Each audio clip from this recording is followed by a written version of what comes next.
Champions League final. Tension upon tension.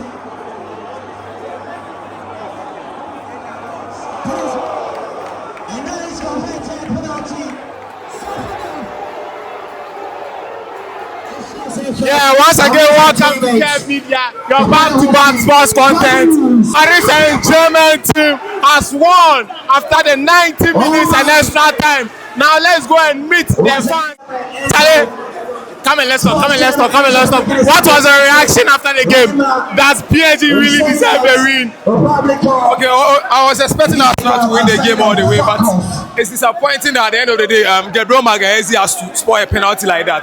I'm very disappointed. I'm a Barcelona fan, but I was rooting for Arsenal to. We know what happened in 2006. Yeah. We ended the Arsenal UCL. I mean, they were about to win, but we ended it by the way. Yeah, so I was expecting them to win 20 years later.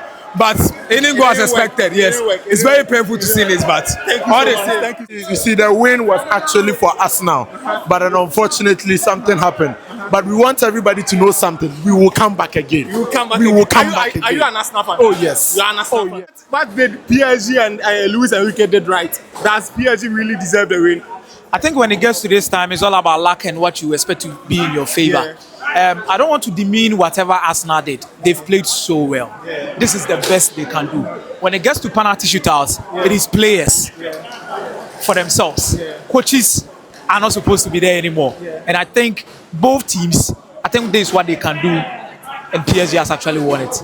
Commiseration. PSG really deserve the win. And what did Luis Enrique did right in the game? I think it was a comprehensive preparatory plan for the game. If you look at his substitutions and then even the change in shape in extra time, it clearly tells that he had prepared assiduously for this match. If you can actually pin your mind back to when PSG were preparing for the match, there was a particular video that surfaced, and then pictures were also shared across social media where he had drafted his team in different shape. Now, one aspect of it manifested in the game today, where he played with a 3-back.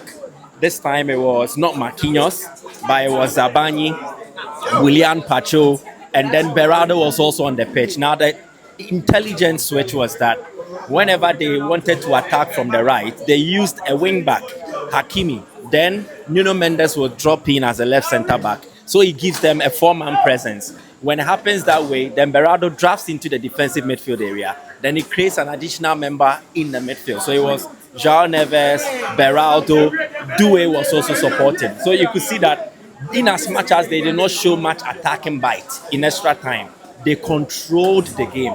They set the tempo, dictated play, and then they bossed possession. And that was a period I expected Arsenal to capitalize because there was not much authority from the PSG attack. Dembele had been injured, he was out.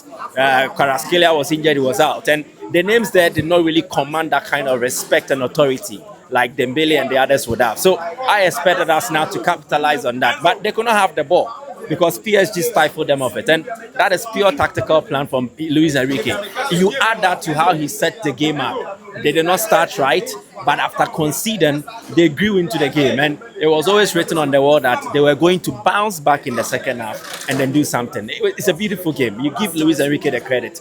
As to who deserves to win, I think the team that did more was actually the one that emerged the winner. It's a penalty shootout, people say.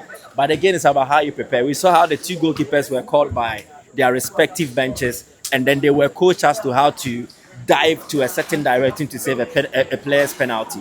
And it paid off. Eventually, you have to give it to them. I think Coaches are now determining what happens in football games, and that is beautiful. So kudos to PSG, kudos to Enrique, but I don't think Arsenal are bad losers. They did give a solid account of themselves. I would call them gallant losers. So before the start of the Champions League final, we were rooting for PSG. What did you see in the team? But I think they had one experience. When it gets to stages like this, experience do actually matter. And I think if you look at the PSG team, they had it. And they did not suffer much stage fright. I was telling guys close to me that Arsenal, yet they have showed some defensive resoluteness, but they only needed to concede a goal to see some jittery defending, and we saw that. So the experience of PSG could not be discredited, and I think at the end of the day, it is what put them over the edge against Arsenal. So what are you telling my fans and viewers over there? So keep watching Kev Media, more content coming. He's a super guy. Thank you. And what did Luis Enrique did right after the game? They deserve the win. They worked hard. They were more experienced. Second half, Luis Enrique's changes was good. He took away his technical players to stay in the game as long as possible. Penalties can go anywhere. So you can't fault Arsenal. But Paris Saint-Germain, their fights to come back in the second half. The small battle of the axis between Vicha Kvaratskhelia and Mosquera made a difference. If maybe team had started the game, Arsenal probably could have won the game by a goal to 0. But the fact that Mosquera was now young, inexperienced, and that I think that cost Paris Saint-Germain Arsenal their match. So what did Luis Enrique did right in the game?